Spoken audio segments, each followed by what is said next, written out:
US નેવીની અંદર એક jet pilot થઈ ગયો જેનું નામ હતું ચાર્લી પ્લમ. વિયેટનામની સાથે યુદ્ધ દરમિયાન જ્યારે એને ઇજેક્ટ થવાનું થયું ત્યારે જમીન ઉપર આવ્યા પછી વિયેટનામીઝ લોકોએ એને બંદી બનાવ્યો. યુદ્ધને બધું પૂરું થયા પછી 6 વર્ષ પછી એક કોન્ફરન્સની અંદર ચાર્લી પ્લમ આ બધું વર્ણન કરતો હતો.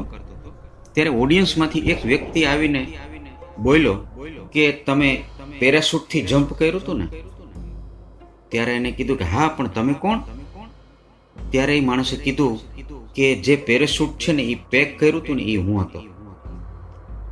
ત્યારે ચાર્લી પ્લમે એને ભેટી પડ્યો, એની આંખમાં આંસુ આવી ગયા અને એનો આભાર વ્યક્ત કર્યો.